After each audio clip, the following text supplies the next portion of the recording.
El aire fresco de la tarde me recibió como una caricia prometida al bajar del taxi. Un suspiro de alivio después de 15 días encerrada en el olor aséptico del hospital. Mis pulmones, aún resentidos por la neumonía, anhelaban el perfume familiar de mis rosales, el aroma a tierra húmeda y a vida que siempre me esperaba en el umbral de mi hogar. Apoyada en mi bastón, sentía cada hueso crujir, un recordatorio de la fragilidad que los años y la enfermedad habían impuesto a mi cuerpo. Pero mi espíritu se sentía más fuerte, impulsado por la única idea que me mantuvo entera en esa cama de hospital: volver a casa, volver al santuario que Óscar y yo construimos con nuestras propias manos, al refugio de nuestros recuerdos, al único lugar del mundo donde yo no era una anciana enferma, sino simplemente Elena. Con dedos temblorosos, busqué la llave en mi bolso, el pequeño trozo de metal que representaba la posesión de mi paz. Pero al insertarla en la cerradura, no giró. Un escalofrío recorrió mi espalda, ajeno al frío de la tarde. Lo intenté de nuevo, empujando con la poca fuerza que me quedaba, pero la puerta permaneció sellada. ¿Me habría equivocado de llave? ¡Imposible! Era la misma que había usado durante 40 años. Desde el interior, el sonido estridente de un programa de televisión, salpicado por la risa de un hombre que no reconocí, rompió el silencio de la calle. Un nudo helado se formó en mi estómago. Esa no era mi casa. Mi casa era silencio. Era el tic-tac del reloj de pared. Era el murmullo del viento en las hojas del viejo roble. Con el corazón latiendo desbocado, levanté la mano y llamé a mi propia puerta. Quien me abrió no fue la soledad que esperaba, sino Claudia, mi nuera, con una expresión que no era de bienvenida, sino de fastidio, como si mi llegada fuera una interrupción inoportuna. Estaba impecablemente vestida, con un maquillaje perfecto que contrastaba brutalmente con mi palidez y mi ropa arrugada de hospital. No hubo un «¿Cómo estás, suegra?», ni un gesto de ayuda al verme apoyada en el bastón. Sus primeras palabras, frías como el mármol, fueron: «Ah, Elena, no esperaba que llegaras tan pronto». Me quedé sin aire, no por la neumonía, sino por la crueldad contenida en esa simple frase. No había preocupación en su voz, solo el cálculo de quien ve sus planes alterados. En ese instante, comprendí que la batalla por mi salud había terminado, pero una guerra mucho más dolorosa estaba a punto de comenzar. Di un paso vacilante hacia el interior y el mundo se detuvo. Allí, en mi sala, sentados en el sofá de terciopelo que Óscar había elegido con tanto esmero, había dos extraños, un hombre y una mujer, de mi edad. Miraban absortos mi televisor, con los pies apoyados sobre la alfombra que yo misma había tejido. Levantaron la vista apenas un segundo, me ofrecieron un saludo vago y volvieron a su programa. El aire estaba viciado con un perfume dulzón que me revolvió el estómago y un olor a guiso que jamás había salido de mi cocina. Mis fotografías, mis pequeños adornos de porcelana, los libros de mi club de lectura apilados en la mesita. Todo parecía fuera de lugar, profanado por la presencia de esos usurpadores.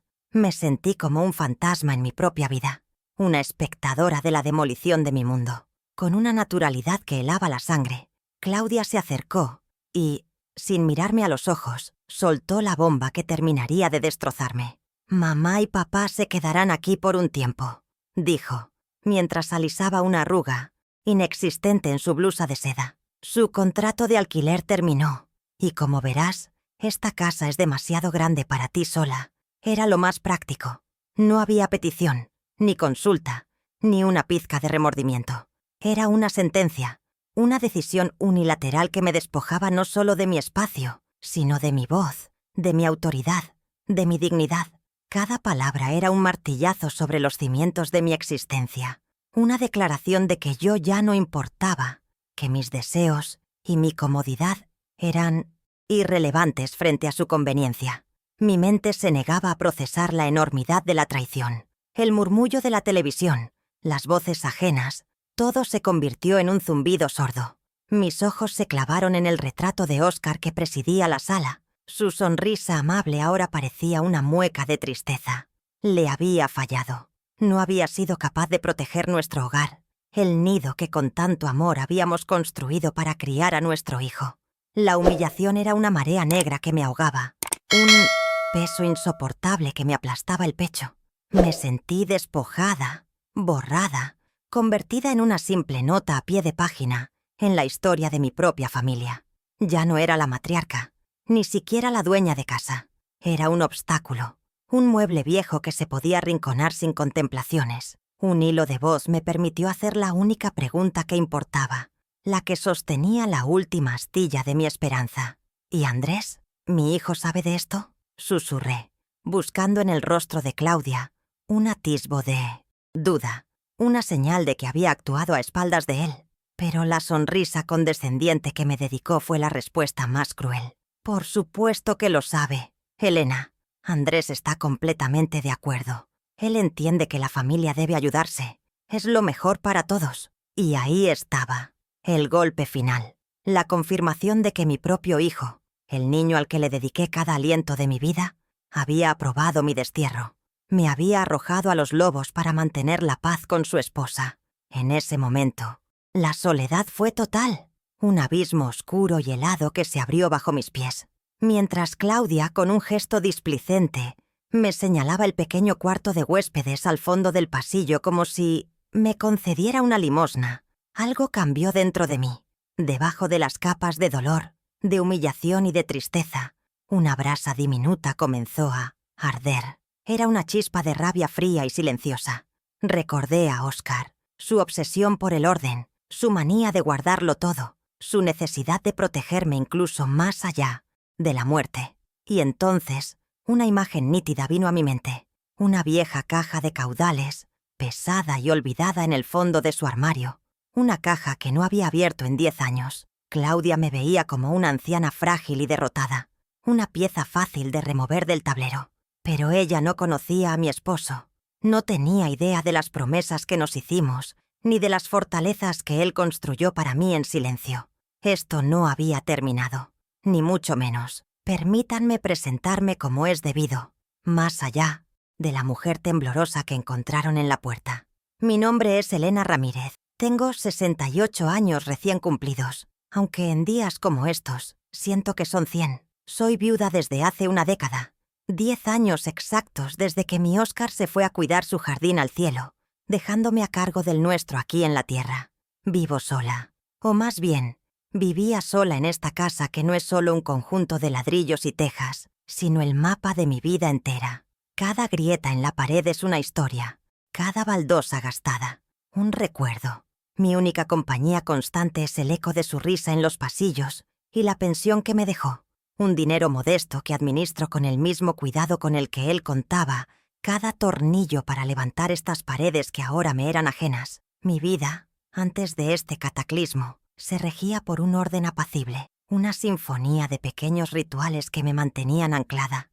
Las mañanas eran para mis rosas, un diálogo silencioso con los capullos que Óscar plantó para mí. Cuidar de ellas era mi forma de conversar con él, de sentir sus manos junto a las mías en la tierra.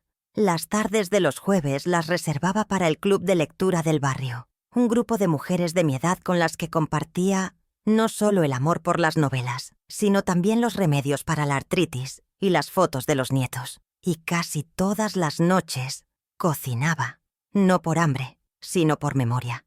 Preparaba los estofados y las sopas que le gustaban a Andrés de niño, llenando la casa con un aroma, a hogar que, últimamente, solo yo parecía apreciar. Soy, por naturaleza, una mujer serena. O al menos, eso me he esforzado en ser. Mi madre siempre decía que yo tenía el don de la paciencia, una capacidad casi infinita para encontrar justificaciones a las faltas ajenas. Durante años, excusé la frialdad de Claudia como cosas de la juventud o la presión de la vida moderna.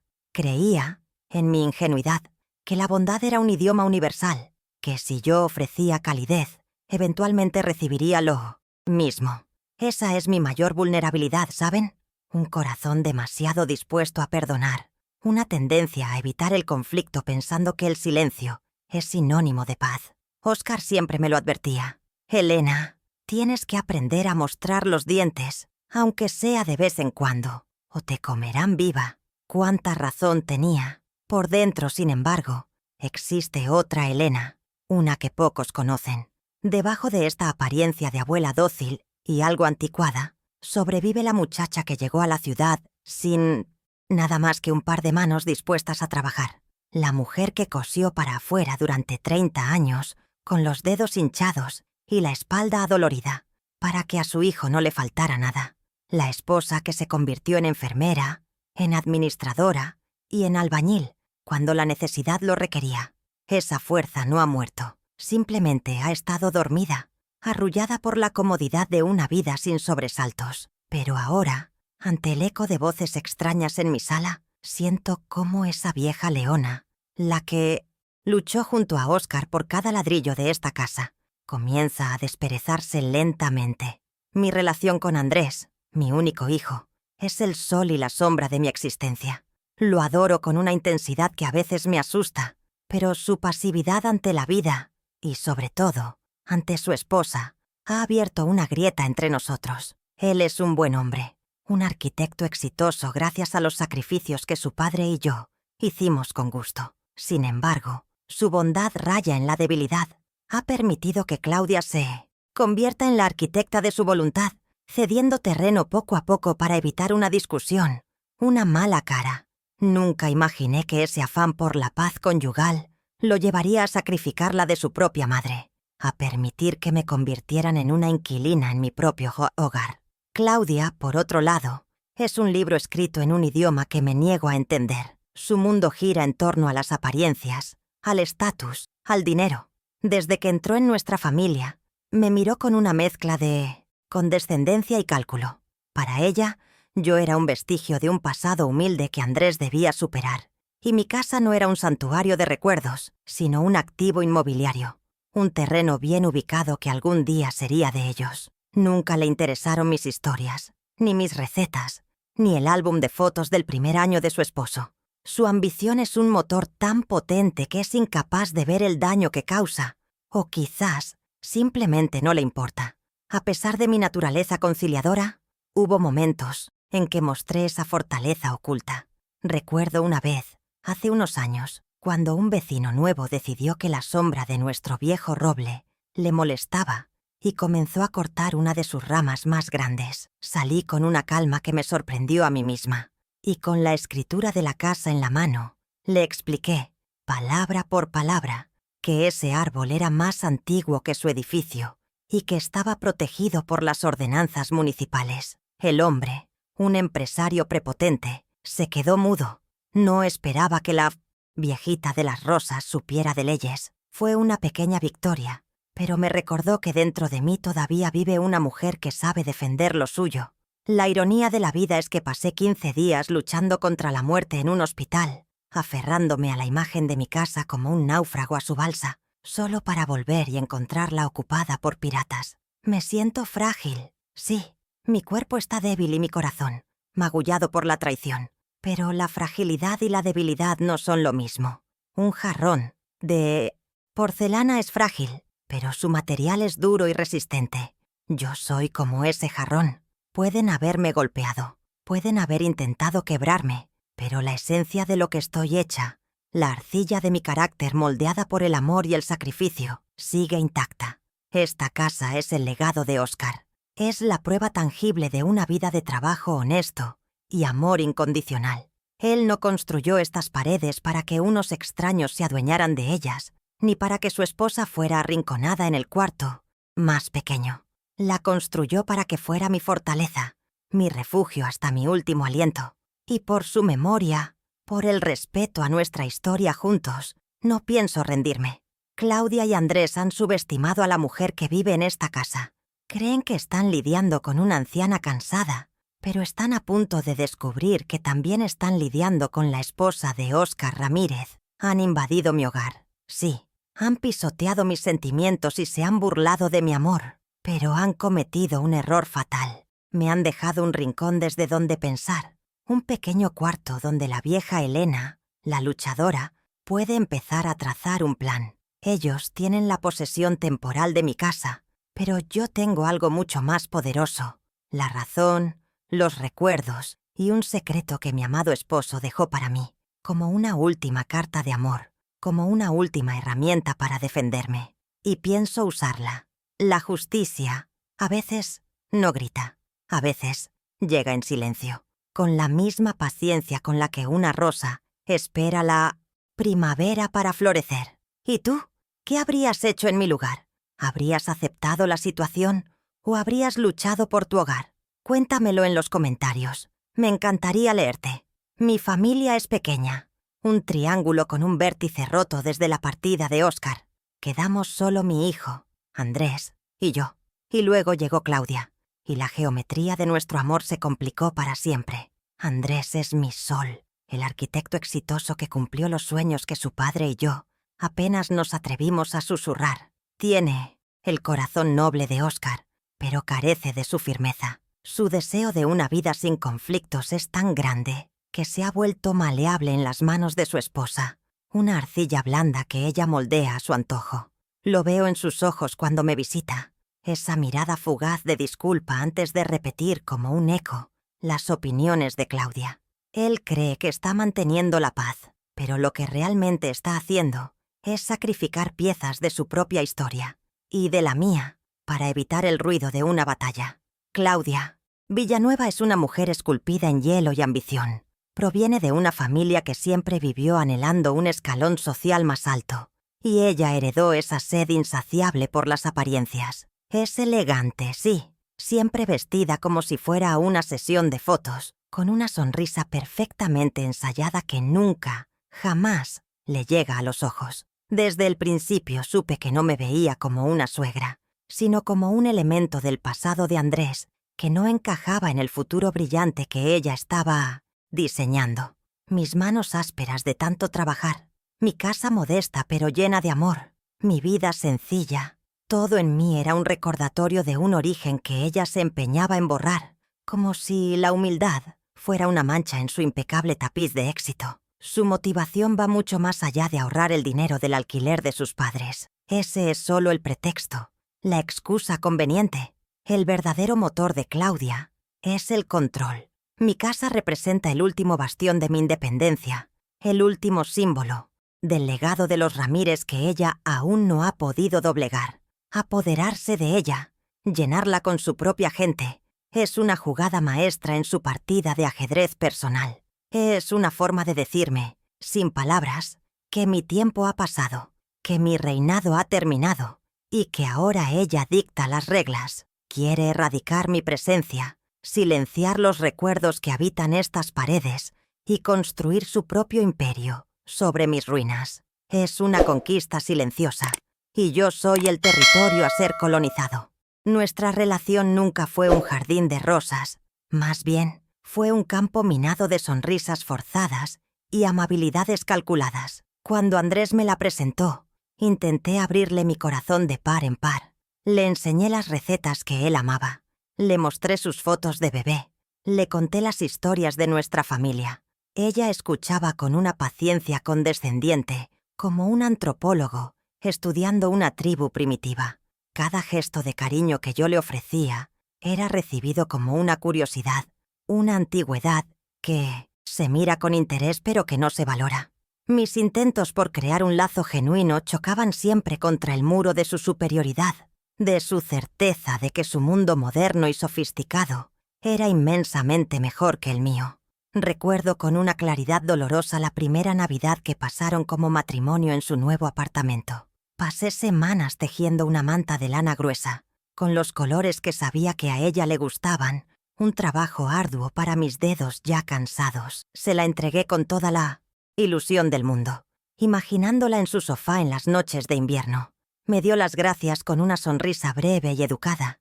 Un mes después, en una de mis escasas visitas, la vi.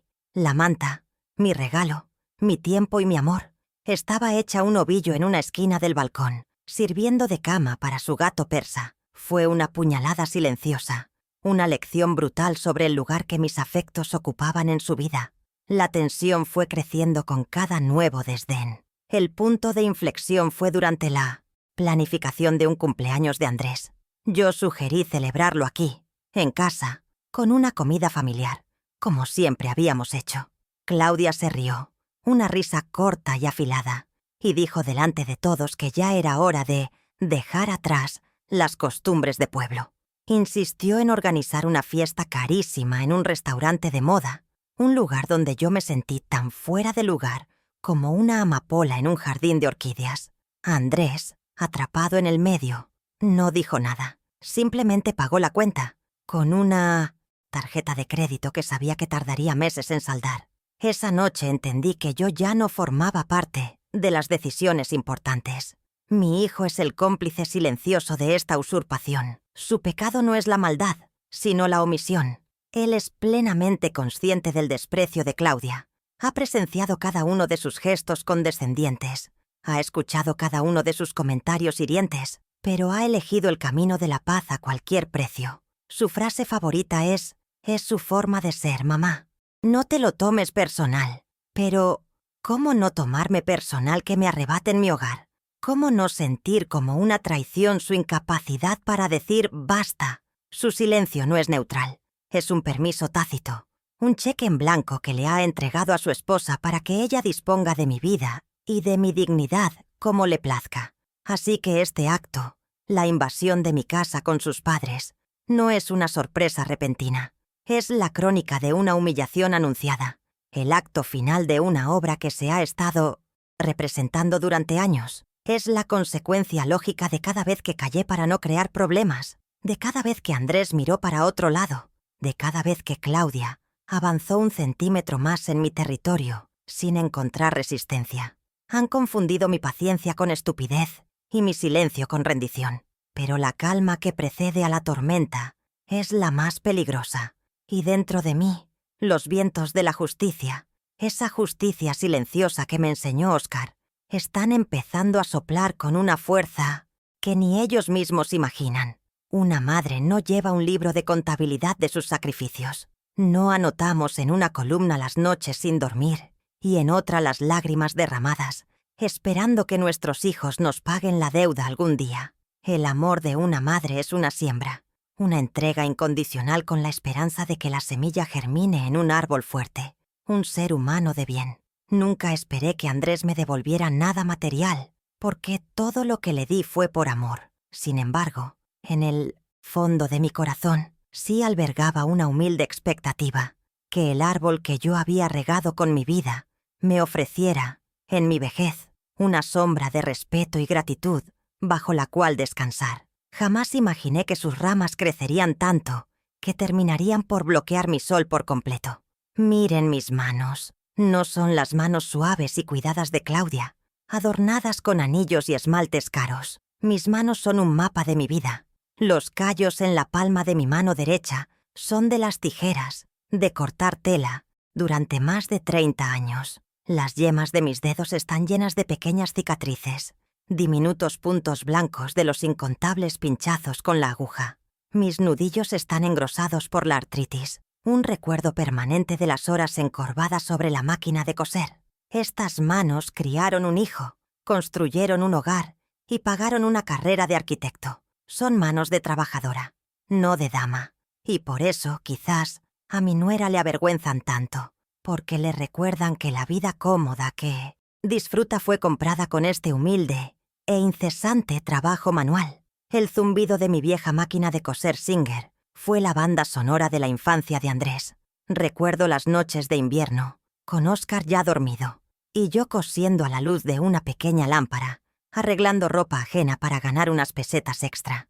Tomaba cualquier trabajo, dobladillos, cambio de cremalleras, vestidos para las fiestas del barrio. El cansancio era un compañero constante, un dolor sordo en la espalda y un ardor en los ojos. Pero cada vez que sentía que no podía más, miraba hacia el cuarto de mi hijo, donde él dormía, y el agotamiento se transformaba en determinación. Cada puntada era un paso más hacia su futuro, un ladrillo invisible en la vida que yo soñaba para él, una vida donde él no tuviera que conocer el sacrificio como yo lo conocí. Pagar su universidad fue nuestra mayor proeza. La arquitectura era una carrera cara, y la pensión de Óscar como capataz de obra apenas alcanzaba para cubrir nuestros gastos. Así que intensifiqué mi trabajo hasta el límite de mis fuerzas. Había semanas en las que dormía apenas 4 horas por noche, con el suelo de mi pequeño taller de costura cubierto de retazos de tela y tazas de café barato, mientras Andrés estudiaba en sus libros de dibujos impecables y cálculos complejos. Yo descifraba patrones a la luz de la luna, cambiando mi vista y mi salud por sus matrículas. Él se graduó con honores, y en su birrete, aunque nadie lo viera, estaban bordadas mis ojeras y mis desvelos. Y luego vino el apartamento. Cuando decidieron casarse, necesitaban una entrada para la hipoteca. No teníamos ahorros. Todo se había ido en su educación. Solo me quedaba una cosa de valor: las joyas que había heredado de mi madre. Un pequeño colgante de oro y unos pendientes a juego. Eran mi único vínculo físico con ella. Recuerdo el frío del mostrador de la casa de empeños, el nudo en mi garganta al entregar ese pedazo de mi historia personal. Pero cuando vi la cara de felicidad de Andrés al recibir el dinero, sentí que había valido la pena. Cambié mi pasado por su futuro. Hoy, Claudia decora ese apartamento con objetos de diseño carísimos, sin tener la menor idea de que las paredes que los sostienen fueron levantadas con el oro de mi madre. La ironía me quema el alma. Viven en un piso de lujo, conducen un coche del año y se van de vacaciones a lugares que yo solo he visto en revistas. Todo ese bienestar, toda esa comodidad fue cimentada sobre mis renuncias. Y ahora, ese mismo éxito que yo ayudé a construir se usa como arma en mi contra. «La casa es muy grande para ti», me dice Claudia, con una lógica aplastante. ¿No ven que mi mundo se hizo pequeño voluntariamente para que el de ellos pudiera expandirse? Comí pan para que ellos comieran pastel, y ahora me reprochan que me sobre demasiado pan. Es una crueldad tan refinada que desarma, una ingratitud tan profunda que cuesta respirar. Los sacrificios no solo fueron económicos, fueron también emocionales, silenciosos. Fueron los vestidos que no me compré para que Andrés tuviera zapatillas de marca, las salidas al cine que nos negamos para ahorrar, las pequeñas alegrías personales que pospuse una y otra vez. Fue el aceptar con una sonrisa que mi hijo pasara todas las fiestas importantes con la familia de Claudia, porque es importante para ella. Fue el tragarme mis opiniones, mis consejos y mis tristezas para no ser una carga. Fueron miles de pequeños actos de abnegación que nadie vio, nadie contó, y que, evidentemente, nadie recuerda ahora que necesitan mi espacio para su propia conveniencia. Jamás quise lujos, ni viajes, ni que me devolvieran el dinero. Mi sueño de vejez era simple. Quería una silla en la mesa, una voz en las conversaciones, el respeto que se le debe a una madre. Quería que mis nietos, si algún día llegaban, corrieran por este jardín y escucharan las historias del abuelo Óscar. Quería ser un puerto seguro, no un barco abandonado. Lo que estoy recibiendo a cambio es el desprecio, el destierro, la humillación de ser tratada como un estorbo en el mismo lugar donde entregué mi juventud. El abismo entre lo que di y lo que recibo es tan vasto que me pregunto si la mujer que se sacrificó y la que está hoy aquí son realmente la misma persona. Ahora, desde la soledad de este cuarto de huéspedes, que se siente como una celda, escucho las risas de los padres de Claudia. Están viendo mi televisión, usando mis platos, durmiendo bajo el techo que yo ayudé a construir. Están disfrutando de una comodidad pagada con mis noches de insomnio y mis dedos doloridos. La injusticia es un veneno que se extiende lentamente por mis venas, una náusea que no viene del estómago, sino del alma. Cada carcajada que atraviesa la puerta es una bofetada a mi arbostoria, un insulto a la memoria de Óscar, una prueba más de que para ellos mi vida entera no vale nada. Pero no dejaré que este dolor me paralice. Al contrario, cada recuerdo de sacrificio se convierte ahora en un ladrillo para mi nueva fortaleza. No estoy luchando solo por una casa, estoy luchando por el valor de mi vida. Estoy luchando para que 30 años de trabajo y amor incondicional no sean borrados por la ambición de una extraña y la cobardía de mi propio hijo. Creyeron que al arrinconarme me harían más débil, pero solo me han dado tiempo para recordar quién soy. Querían que olvidara mi historia, pero es precisamente mi historia, cada puntada y cada lágrima, la que me dará la fuerza para escribir el capítulo final de esta humillación. Y créanme, será un final que no esperan. Mi Oscar no era un hombre de poemas ni de ramos de flores inesperados. Su romanticismo era de otra clase. Un amor que se construía con ladrillos, con sudor y con una inmensa necesidad de protegerme. Era un hombre previsor, casi hasta la exageración. Siempre guardaba copias de todas las llaves, revisaba las cerraduras 2 veces antes de dormir y tenía un plan para todo. Hay que estar preparados para la lluvia, Helenita, incluso en el día más soleado, solía decir mientras ajustaba una teja suelta en el techo. Yo me reía de sus manías, de su cinturón con más herramientas que el de un carpintero. No entendía entonces que no estaba construyendo solo una casa, sino una fortaleza para mí, una muralla de cariño y previsión que me protegería incluso después de su partida. En el fondo de su armario, detrás de sus viejos abrigos de trabajo, que todavía conservan un vago aroma a él, se esconde su tesoro más preciado, una pequeña caja de caudales. No es una de esas cajas fuertes modernas con combinaciones digitales, sino un pesado cubo de metal gris con una cerradura antigua que se abre con una llave larga y ornamentada. Hace años que no la abro. Después de su muerte, se convirtió en una especie de altar, un objeto tan suyo que me parecía una profanación tocarlo. Sabía que allí guardaba lo que él llamaba sus papeles importantes, y de alguna manera, mientras esa caja permaneciera cerrada, una parte de él seguiría intacta, velando por la seguridad de nuestro hogar. Lo que hay dentro de la caja es un reflejo perfecto de quién era él, una mezcla de pragmatismo y un sentimentalismo que solo yo conocía. Están las escrituras originales de la casa, su cartilla militar, los recibos de los últimos impuestos que pagó en vida. Pero junto a todo ello, hay un fajo de cartas, atadas con una cinta de seda azul, que el tiempo ha descolorido. Son las cartas que me escribió cuando éramos novios, cuando él trabajaba en una obra lejos del pueblo. Oscar guardó sus promesas de amor eterno junto a los documentos que garantizaban nuestro futuro material. Para él no había diferencia.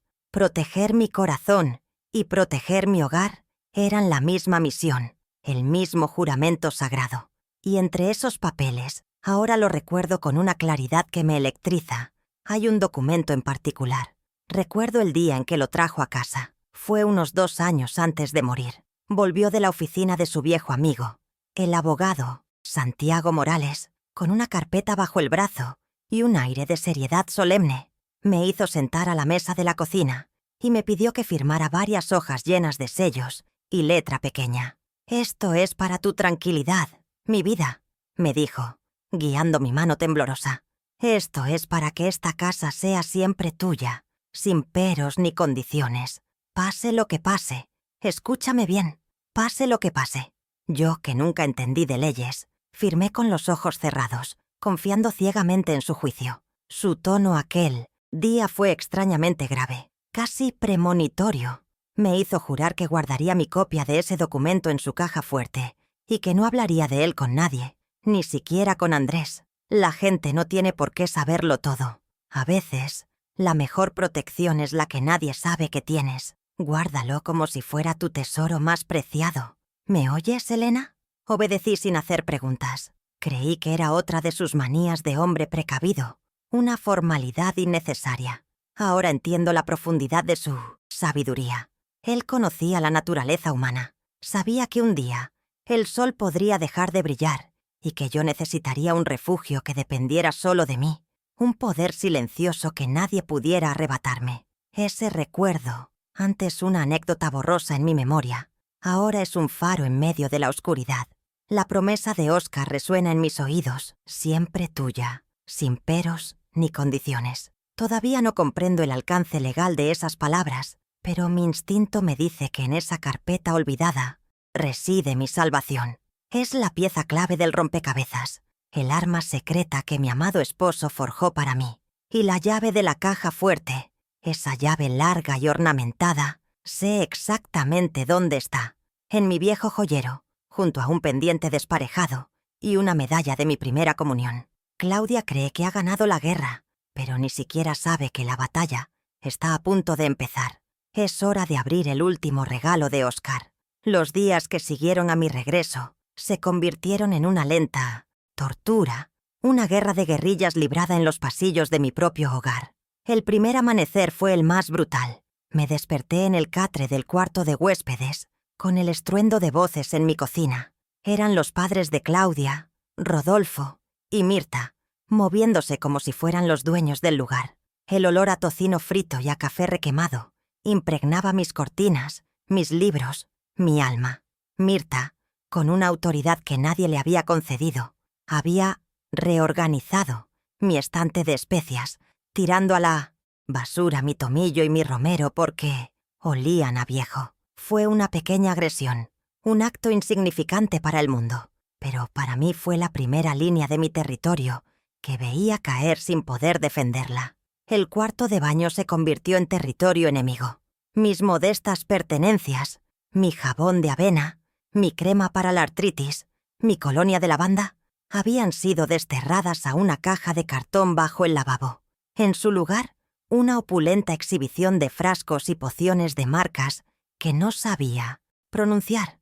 Un arsenal de belleza perteneciente a Claudia y a su madre. Las duchas matutinas se convirtieron en una larga espera, escuchando el agua correr durante 1 hora, para encontrar al final el suelo encharcado y solo un hilo de agua fría.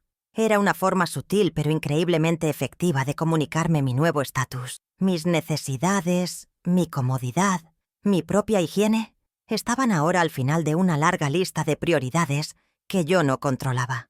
Por las tardes, mi único consuelo era sentarme en mi viejo sillón orejero junto a la ventana, el lugar perfecto para leer. Pero ese refugio también me fue arrebatado. Al tercer día encontré a Rodolfo apoltronado en él, con los pies sobre la mesita de café y el volumen del televisor a un nivel ensordecedor para ver un partido de fútbol. Ni se inmutó al verme de pie, esperando. Cuando tímidamente le pedí si podía bajar un poco el volumen, soltó una carcajada y le gritó a Claudia: «Oye, tu suegra es delicada como una flor de invernadero». Me di la vuelta con las mejillas ardiendo de humillación. Ya no se molestaban en disimular su desprecio. La hostilidad era abierta, cruda y despiadada. Intenté buscar apoyo en mi mundo exterior, pero mis carceleros eran más listos. Mi buena amiga Beatriz, del club de lectura, vino a visitarme preocupada por mi larga ausencia. Claudia la interceptó en la puerta con una sonrisa empalagosa. «Beatriz, qué amable. Pero Elena está agotada. Pobrecita. El médico ha dicho reposo». «Absoluto», le dijo en un susurro conspirador. Pude ver la escena desde la ventana de la sala, impotente, mientras mi amiga se marchaba con una expresión de genuina preocupación. Me estaban aislando, cortando mis lazos con el exterior, construyendo a mi alrededor los muros invisibles de una prisión de la que, día a día, me resultaba más difícil escapar. El golpe más bajo, el que me hirió directamente en el corazón, fue el ataque a mi jardín. Salí una mañana buscando la paz de mis rosas y encontré a Mirta, con unas tijeras de podar en la mano, masacrando mi rosal favorito, el que Oscar y yo plantamos en nuestro primer aniversario. Estaba muy desordenado. «Le estoy dando una forma más moderna», sentenció al ver mi cara de horror. A las margaritas silvestres que yo dejaba crecer con cariño, las llamó malas hierbas y las arrancó de cuajo. Sentí cada corte de la tijera como si fuera en mi propia piel. No estaba podando una planta, estaba mutilando mis recuerdos, borrando las huellas de mi esposo con una ignorancia y una crueldad infinitas. Desesperada, llamé a Andrés cuando sabía que Claudia no estaba en casa. Con la voz entrecortada, intenté explicarle la situación. El desorden, las humillaciones, el ataque a mis rosales. Al otro lado de la línea solo hubo un suspiro de cansancio. «Mamá, por favor, no empieces. Están haciendo un esfuerzo por adaptarse. Intenta llevar la fiesta en paz, ¿quieres? Es solo por un tiempo, no exageres». Sus palabras fueron como un puñetazo en el estómago. Me di cuenta de que Claudia ya había hecho su trabajo, tejiendo una narrativa en la que yo era la anciana, difícil, quejica e ingrata. La indiferencia de mi hijo dolía 1000 veces más que la hostilidad de mis invasores. Poco después, los objetos comenzaron a desaparecer. Primero fue una pequeña caja de música de porcelana que Oscar me regaló, un tesoro que guardaba en mi mesita de noche. Simplemente se esfumó. Cuando pregunté, Mirta se encogió de hombros y Claudia sugirió, con una dulzura venenosa, que con mi edad y después del hospital era normal que estuviera un poco olvidadiza. ¿Estás segura de que no la guardaste en otro sitio, suegra? Me estaban manipulando, sembrando la duda en mi propia mente. No solo querían mi casa, querían despojarme también de mi lucidez, convertirme en una anciana senil cuya palabra no tuviera ningún valor. La campaña de desprestigio continuó en el exterior. Un día, en el mercado del barrio, me encontré con una vieja amiga de la familia. Al ver mi rostro demacrado, me preguntó si me encontraba bien. Antes de que pudiera abrir la boca, Claudia, que se había pegado a mí como una sombra, respondió por mí. «Ay, pobrecita, está un poco deprimida desde la enfermedad. Ya sabes que la edad no perdona. A veces se confunde un poco». Dijo aquello en voz alta, para que varios vecinos la oyeran.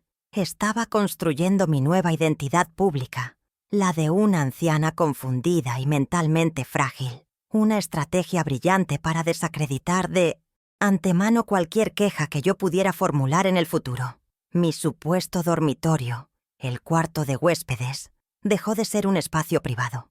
Una tarde, al volver de mi caminata diaria, encontré varias cajas de cartón apiladas en una esquina. Pertenecían a los padres de Claudia.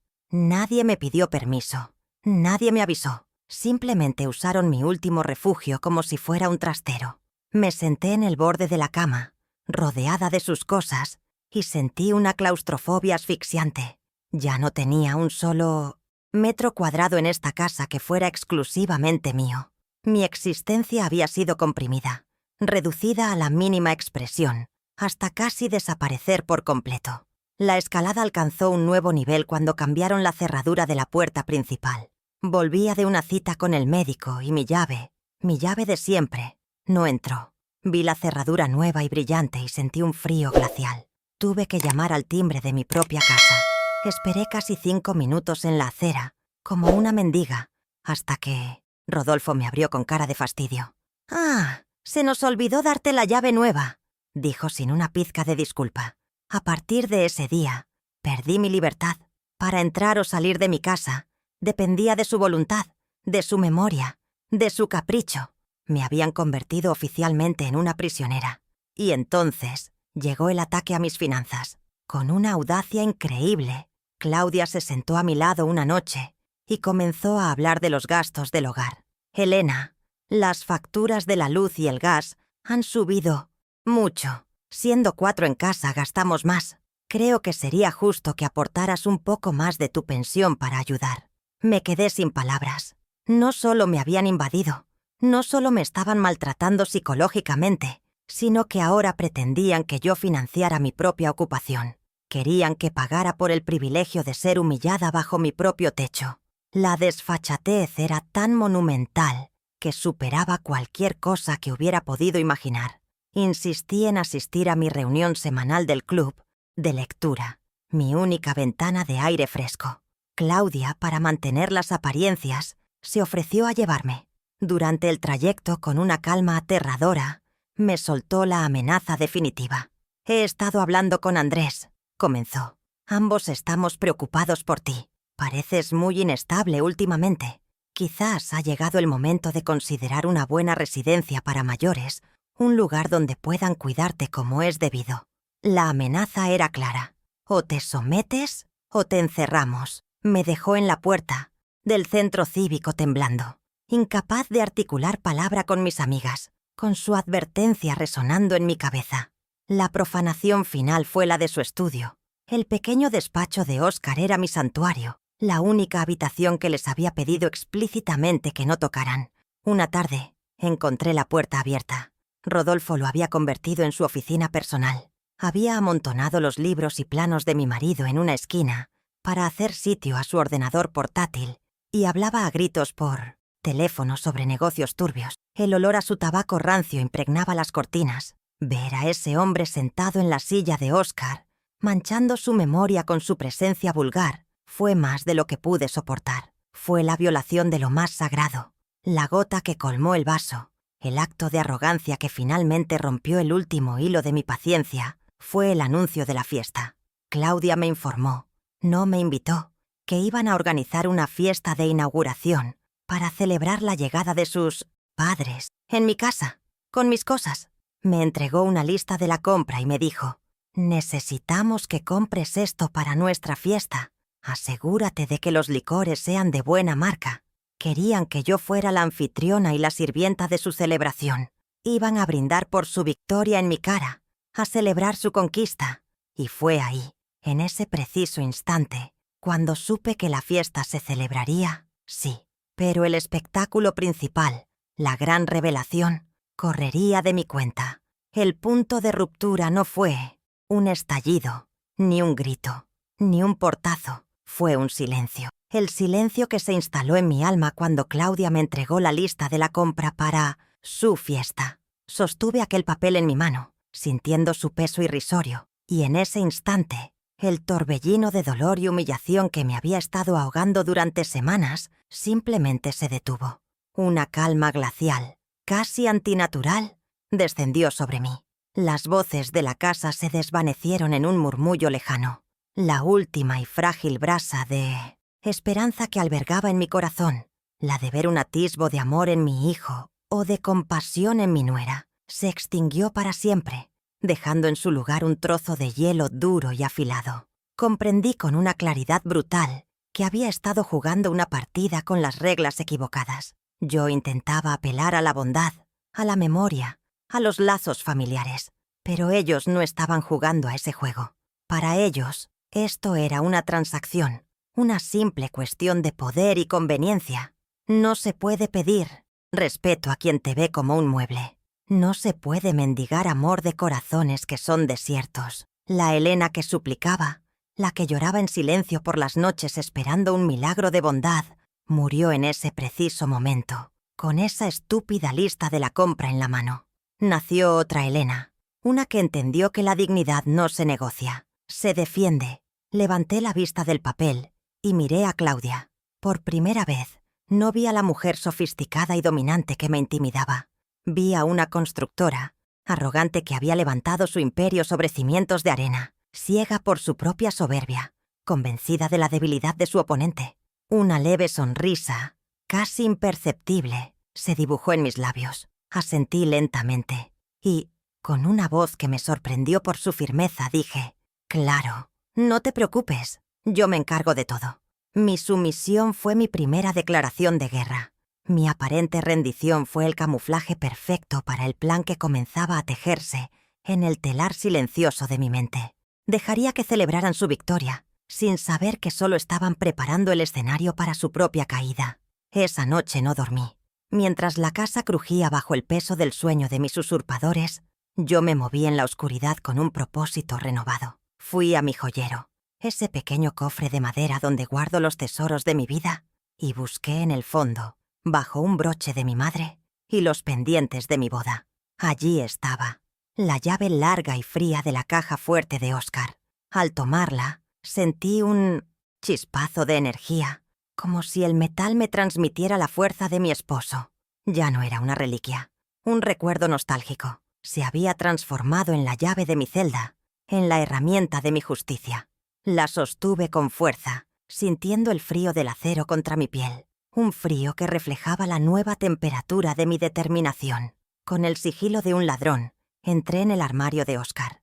El olor de sus abrigos me envolvió como un abrazo, dándome el último aliento de valor que necesitaba. Arrodillada en la oscuridad, abrí la pesada caja de metal. El clic de la cerradura al ceder resonó en el silencio como un disparo de salida.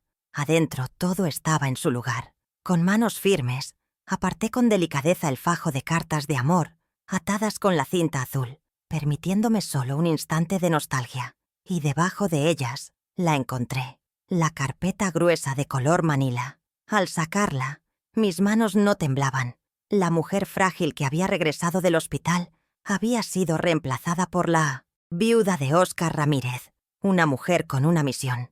De vuelta en mi pequeño cuarto, a la luz de una diminuta lámpara de noche, abrí la carpeta. Las páginas amarillentas por el tiempo. Estaban llenas de una jerga legal que apenas comprendía, pero 2 palabras, en el encabezado del documento, brillaban con la intensidad de un faro. Usufructo vitalicio. Disfrute de por vida. Las leí una y otra vez, saboreando su poder. Oscar, mi previsor y amado Oscar, me había dejado la armadura perfecta, pero yo no sabía cómo usarla. Necesitaba un general, alguien que entendiera el lenguaje de la guerra legal. Y solo había un nombre en mi mente: Santiago Morales, el amigo de mi esposo, el hombre que había forjado esta espada para mí. A la mañana siguiente, anuncié que necesitaba ir a la farmacia a buscar una medicina. Rechacé el ofrecimiento de Claudia de llevarme, diciendo que el aire fresco me haría bien. Caminé varias calles más allá de la farmacia, hasta encontrar una vieja cabina telefónica, un vestigio de otra época, perfecta para mi propósito. Marqué el número de Santiago, que recordaba de memoria.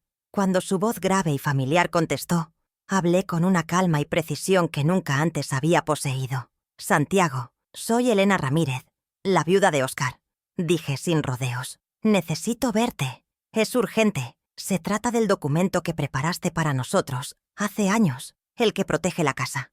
No hubo súplica en mi voz, solo la constatación de un hecho y la petición de un aliado. Al colgar el teléfono, después de haber concertado una cita secreta para el día siguiente, me sentí otra mujer. La niebla de tristeza que había nublado mi juicio se había disipado, dejando en su lugar una claridad afilada y brillante. Ya no era la víctima que esperaba un rescate, era la estratega, la jugadora que, después de haber sido acorralada, encontraba una jugada inesperada que podía cambiar el curso de toda la partida. Caminé de regreso a casa con la espalda recta y la cabeza alta. Al llegar, vi a Rodolfo y Mirta tomando el sol en mi porche. En mis sillas, les dediqué una sonrisa enigmática, casi divertida. El tablero estaba listo, y yo estaba a punto de hacer mi primer movimiento. Ellos, por supuesto, no sospechaban nada. Mi encuentro con Santiago Morales tuvo lugar en un pequeño café de manteles a cuadros, lejos de las miradas curiosas de mi barrio. Era un rincón anclado en el tiempo, como el propio Santiago, un hombre cuyos 80 años se manifestaban en su piel arrugada, pero no en la agudeza de su mirada. Le entregué la carpeta con el documento y observé su rostro mientras leía. Vi cómo sus cejas se fruncían en concentración, y luego, poco a poco, una expresión de sombría satisfacción se apoderó de sus facciones. Apartó la vista de las páginas, se ajustó las gafas y me miró fijamente. «Elena», dijo, y su voz, aunque cascada, resonaba con autoridad. «Tu esposo, mi amigo Oscar, no era un hombre previsor, era un estratega brillante. Lo que tienes en tus manos no es un simple papel, es una fortaleza, es legalmente inexpugnable». Aquellas palabras, legalmente inexpugnable, fueron el primer rayo de sol tras la tormenta. No me explicó los detalles técnicos, no todavía, pero la convicción en su voz fue suficiente. Sentí cómo una columna vertebral de acero se erigía dentro de mí. Por primera vez en semanas, no era solo la esperanza lo que me sostenía, sino la certeza. Tenía un derecho sólido como la roca, forjado por el amor y la sabiduría de mi esposo. Santiago me dio mi primera instrucción: no confrontarlos bajo ningún concepto. Tu silencio y tu aparente sumisión son tus mejores armas ahora mismo. Deja que se confíen, Elena. Su arrogancia será la soga con la que ellos mismos se ahorquen. Tú solo observa y anota todo. Esa misma tarde compré un pequeño cuaderno y un bolígrafo y comencé a escribir. Anoté cada humillación, cada objeto desaparecido, cada palabra hiriente, la fecha, la hora, el contexto, el acto de transformar mi dolor. En un registro ordenado fue increíblemente catártico. Ya no era una víctima pasiva de las circunstancias. Me había convertido en la cronista de mi propia causa, en la fiscal que preparaba meticulosamente el caso contra mis opresores. Cada frase que escribía en ese cuaderno era un ladrillo más en el muro de mi defensa, una prueba irrefutable de la injusticia que estaba viviendo. Ya no estaba sola con mi angustia. Ahora tenía un aliado de papel, un testigo silencioso que no olvidaría nada. Antes de que nos despidiéramos, Santiago hizo algo que me llenó de confianza. Tomó su viejo teléfono móvil y llamó a un contacto suyo en el registro de la propiedad. Habló en un lenguaje casi en clave, pidiendo una verificación de estado registral de mi dirección. Escuchó en silencio durante un par de minutos, asintiendo. Al colgar, me sonrió. No hay ni una sola carga, ni una hipoteca, ni un embargo, y el usufructo está inscrito con la firmeza del granito. Es oficial, Elena. Ante la ley, en esa casa, tu voluntad es la única que importa. Esa confirmación externa fue mi primera victoria tangible. Mi documento no era solo una promesa de mi esposo, era un hecho reconocido por el Estado. Volví a casa sintiéndome una persona diferente. Mi forma de caminar había cambiado. Mis hombros ya no estaban encorvados por el peso de la tristeza. Había una nueva luz en mi mirada, una calma que no era resignación, sino propósito. El cambio no pasó desapercibido. «¿Te veo muy contenta, suegra?», me preguntó Claudia con suspicacia mientras yo regaba mis maltratadas rosas. «¿Alguna buena noticia en la farmacia?». La miré, y en lugar de la respuesta temerosa que ella esperaba, le ofrecí una sonrisa serena y enigmática. «No, hija, ninguna noticia. Simplemente, el aire fresco de la mañana a veces obra milagros». Mi tranquilidad la desconcertó. El miedo había cambiado de bando, aunque ella aún no lo supiera. Los preparativos para la fiesta eran un torbellino de caos y arrogancia.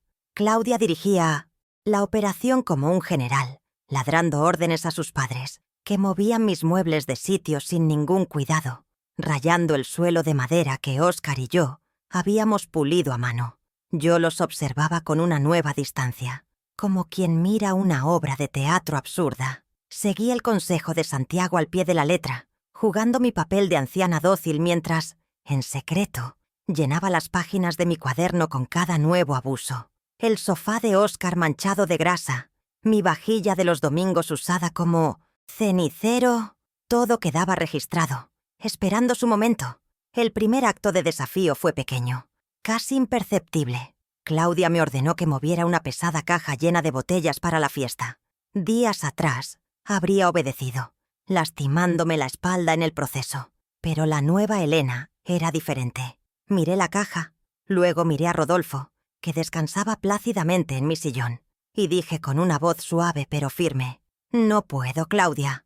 El médico me ha dicho que no levante peso. Pero Rodolfo, que es tan fuerte, seguro que puede llevarla a la cocina en un momento». El asombro en sus rostros fue mi recompensa.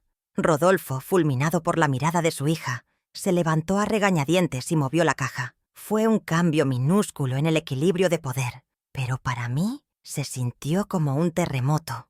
Poco después, Mirta se quejó a gritos de que no encontraba el mantel de hilo bordado que yo reservaba para las grandes ocasiones. Claudia vino directamente a mí, acusándome con la mirada.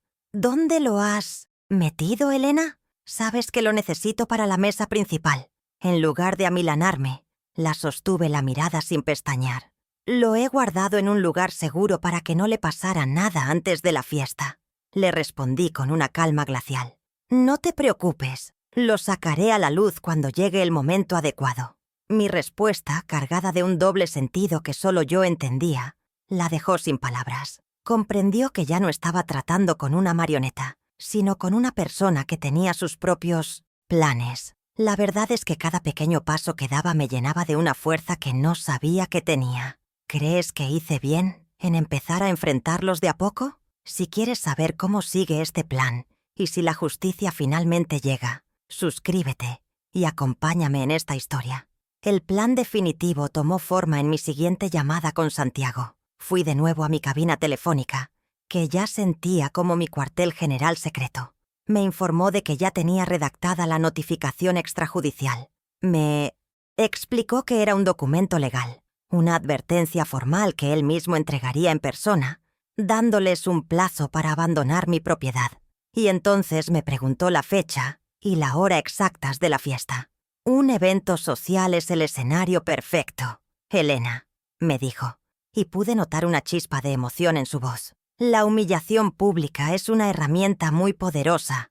Necesitamos testigos». La idea, aunque me asustaba un poco, También me pareció un acto de justicia poética.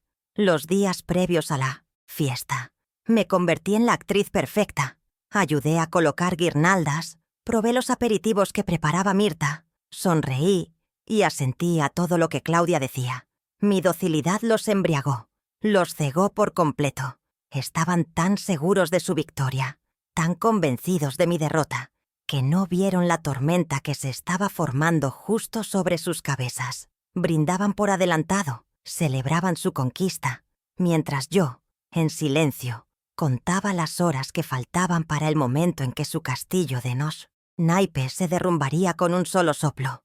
Mi silencio ya no era el de la víctima, era el silencio tenso y expectante que precede al acto final de una gran obra.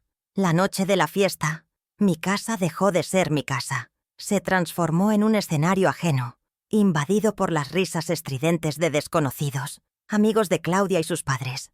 La música, un ritmo moderno y machacón que no reconocía, vibraba en las paredes, haciendo temblar los retratos de mis antepasados. Claudia era el centro de todo, una reina en su corte, brindando, sonriendo, rebosante de un triunfo que creía absoluto. Yo, vestida con un sencillo pero impecable vestido negro, me mantenía en un rincón, observando la escena con la distancia de un espectro. Era el fantasma de las navidades pasadas en mi propia fiesta de inauguración. Andrés deambulaba entre los grupos, con una copa en la mano y una sonrisa forzada. La viva imagen de un hombre atrapado en una mentira. El momento culminante llegó cuando Claudia, con un gesto teatral, golpeó su copa de champán con un tenedor para reclamar la atención. El murmullo cesó, se irguió, radiante, y comenzó su discurso. Habló de la importancia de la familia, de cómo en los momentos difíciles debemos apoyarnos los unos en los otros. Dijo lo feliz que estaba de poder ofrecer a sus adorados padres un lugar cómodo y seguro donde pasar sus años dorados. Cada palabra era una daga de hipocresía que se clavaba en mi corazón. Estaba reescribiendo la historia, pintándose a sí misma como una hija abnegada y a mí, indirectamente, como la afortunada anfitriona de su acto de caridad. Era el clímax de su arrogancia y la señal que yo esperaba. Justo cuando levantó su copa para el brindis final, un sonido cortó el aire, el timbre de la puerta. No fue un timbrazo suave, sino 2 toques secos, firmes, autoritarios, que silenciaron la música y las conversaciones. Todas las cabezas se giraron hacia la entrada. Una oleada de tensión recorrió la sala. Claudia frunció el ceño, molesta por la interrupción. «¿Quién podrá ser a estas horas?», masculló.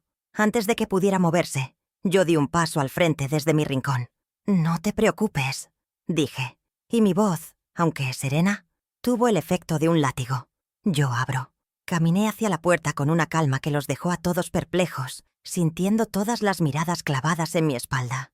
Al abrir la puerta, la figura imponente de Santiago Morales llenó el umbral. Vestía un traje oscuro que le sentaba como una segunda piel y portaba un maletín de cuero que parecía contener el peso de la ley. Entró en la sala sin esperar invitación, y su sola presencia cambió la atmósfera de festiva a judicial. El aire se cargó de electricidad. Claudia se abalanzó hacia él. «Perdone, ¿se puede saber quién es usted? Esto es una celebración privada». Santiago la ignoró por completo. Sus ojos me buscaron en la multitud, y al encontrarme, me dedicó una leve y respetuosa inclinación de cabeza. Ese simple gesto me devolvió, ante todos, el estatus de dueña de la casa. Santiago se plantó en el centro de la sala y se dirigió a los invitados, que lo miraban con una mezcla de curiosidad y temor. «Buenas noches a todos, y mis más sinceras disculpas por la interrupción», comenzó, y su voz de barítono, profunda y clara, se adueñó del silencio. «Mi nombre es Santiago Morales, soy el abogado de la familia, albacea del testamento del difunto señor Óscar Ramírez y el representante legal de su viuda, la señora Elena Ramírez». Hizo una pausa dramática, y sus ojos se posaron sobre mí antes de continuar. La única, absoluta y legítima propietaria de este inmueble. El silencio que siguió fue tan denso que parecía sólido. Vi a Andrés palidecer. Con un movimiento lento y deliberado, Santiago abrió su maletín y extrajo la carpeta de color manila. No se molestó en leer todo el documento. Fue directamente al corazón del asunto. Cito textualmente la cláusula 4ª del documento de constitución de usufructo vitalicio. Debidamente inscrito en el registro de la propiedad, la señora Elena Ramírez ostenta el derecho exclusivo, absoluto e inalienable de uso y disfrute de esta propiedad hasta el último día de su vida. Ninguna otra persona, sea familiar o extraña, podrá residir en este domicilio sin su consentimiento expreso, firmado y notariado. Las palabras cayeron en la sala como piedras, destrozando la farsa de Claudia. Tras la revelación, la mirada de acero de Santiago se clavó en Rodolfo y Mirta, que se habían quedado petrificados junto a la mesa del buffet. En consecuencia, continuó con el mismo tono implacable, y en nombre de mi clienta, procedo a entregarles esta notificación extrajudicial. Disponen de un plazo improrrogable de 24 horas para desalojar esta vivienda con todas sus pertenencias. De no cumplir con este requerimiento, mañana a primera hora se interpondrá una demanda por un delito de usurpación de bien inmueble. Se acercó y le tendió el sobre a un Rodolfo tembloroso, que lo recibió como si quemara. Fue entonces cuando Claudia explotó. Su rostro, antes radiante, se transformó en una máscara de pura furia. «¡Esto es un montaje! ¡Una locura! ¡No tiene ningún derecho!», gritó con la voz rota por la histeria. Se giró hacia su esposo buscando un aliado. «Andrés, ¿vas a quedarte ahí parado? ¿Vas a permitir que este viejo y tu madre nos hagan esto?».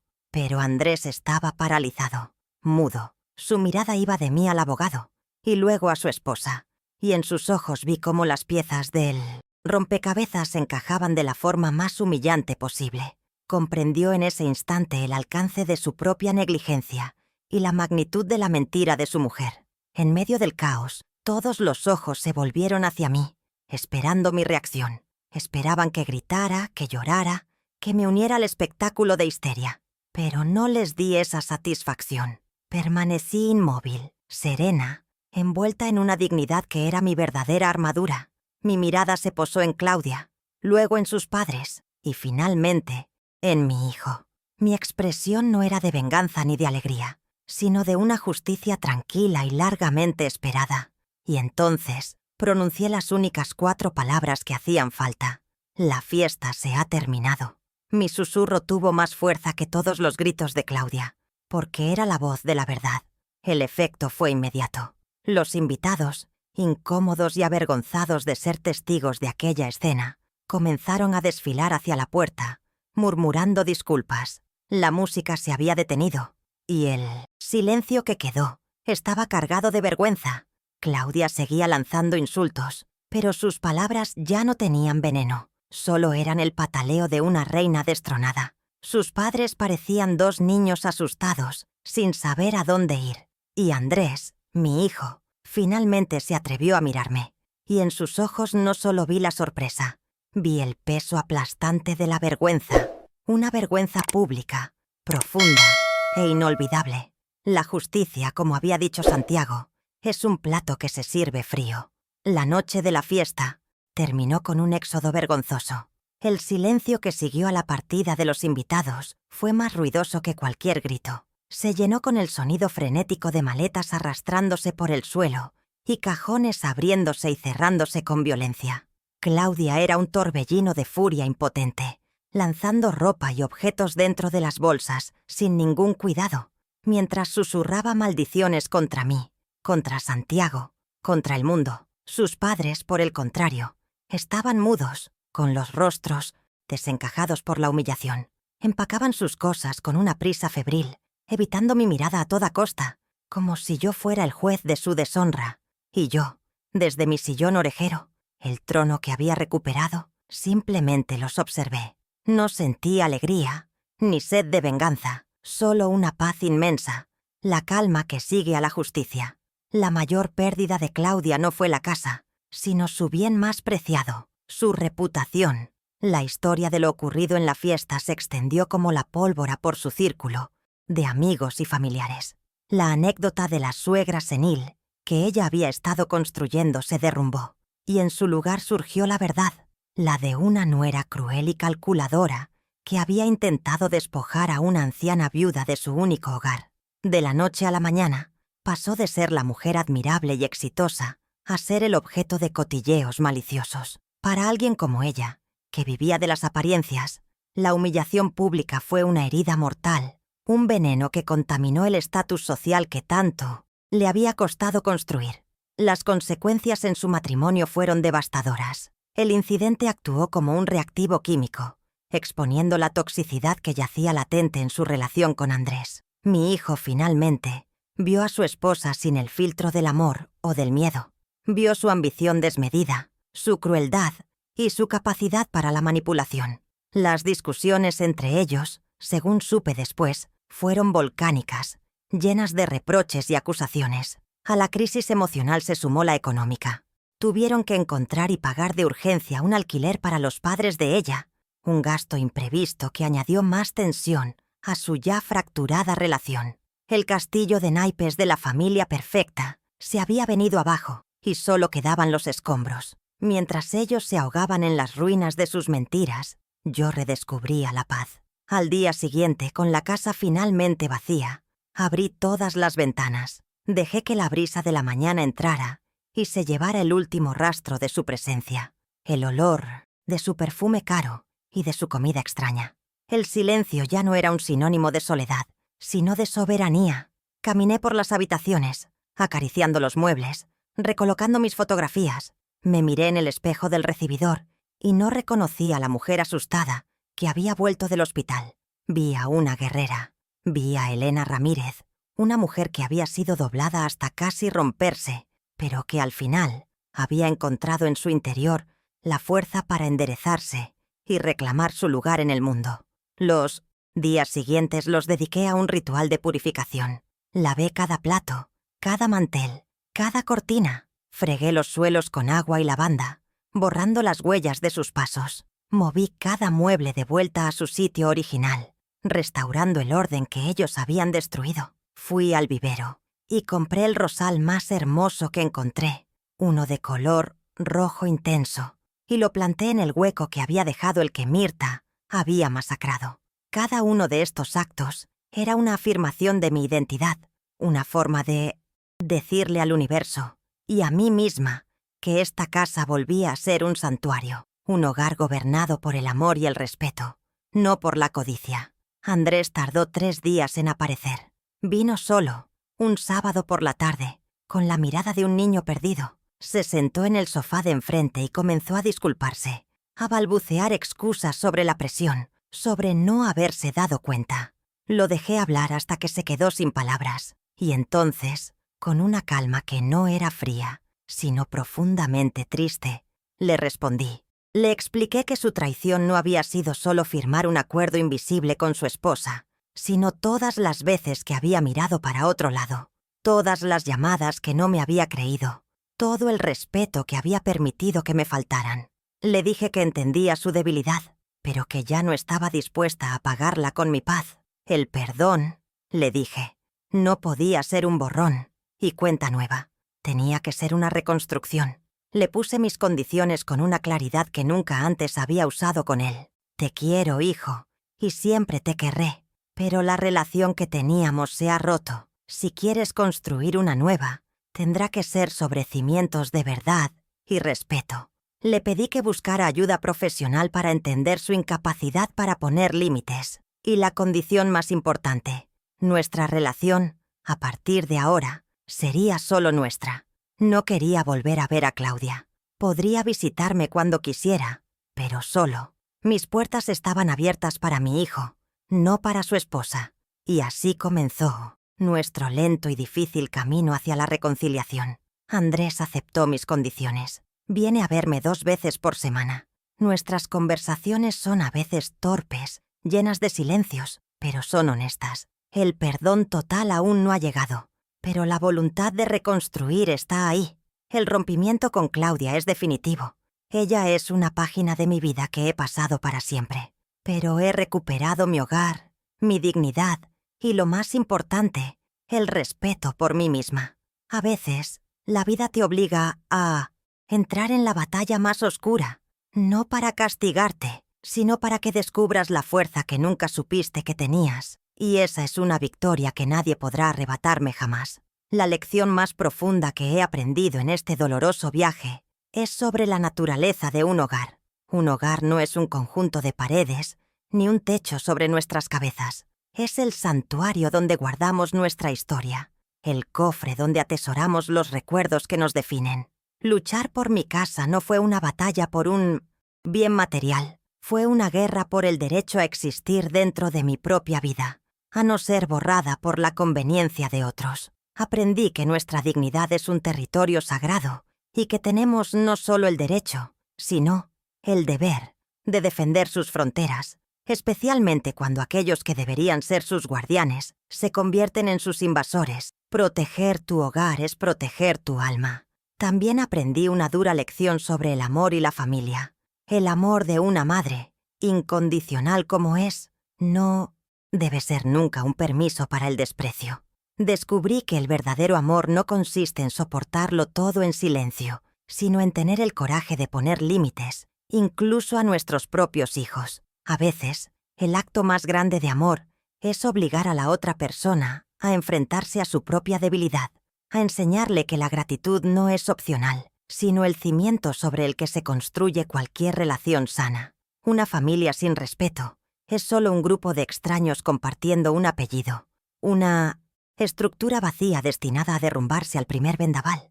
Esta experiencia me ha enseñado a mirar la vejez con otros ojos. La sociedad a menudo nos ve como seres frágiles, un peso para nuestras familias y un eco del pasado. Pero la fuerza no reside únicamente en los músculos jóvenes o en una mente ágil. Reside en la resiliencia del espíritu, en la sabiduría que solo dan los años, en la valentía de defender lo que es justo, aunque las manos tiemblen y la voz se quiebre. Mi historia es mi humilde testamento contra ese prejuicio. Que nadie se atreva a confundir las canas con la debilidad. Nuestra memoria es nuestra armadura y nuestra experiencia, la espada más afilada. En el invierno de la vida, las raíces son más profundas y fuertes que nunca. Y finalmente, está la justicia. No la justicia de los tribunales y los martillos, sino esa otra justicia, más lenta y silenciosa, que a veces la vida nos concede. No busqué la venganza, porque la venganza es un veneno que termina dañando a quien lo alberga. Lo que yo busqué fue el reequilibrio, la restauración de mi paz. La verdadera victoria no fue ver a Claudia humillada o a sus padres expulsados. La verdadera victoria fue poder volver a sentarme en mi jardín, bajo el sol de la tarde, y sentir que ese era mi lugar, mi reino, mi paz. La justicia silenciosa consiste en eso, no en la caída del otro, sino en la capacidad de volver a ponerte en pie, firme y serena, en tu propio terreno. Así que, a ti que me has escuchado, te dejo con este último pensamiento. Nunca permitas que nadie, ni siquiera aquellos a quienes más amas, te haga sentir como un invitado en tu propia vida. Tu historia tiene valor, tus sacrificios importan, tu amor es un tesoro. Honra tu pasado, protege tu presente y nunca, jamás, pidas perdón por exigir la dignidad que te has ganado con cada día de tu existencia. Soy Elena Ramírez, viuda, madre y guerrera, y soy, por fin y para siempre, la única y absoluta dueña de mi hogar y de mi destino. Si esta historia te ha conmovido o te ha dado fuerzas, compártela. A veces, escuchar la voz de otro es lo único que necesitamos para encontrar la nuestra. Gracias por haberme acompañado.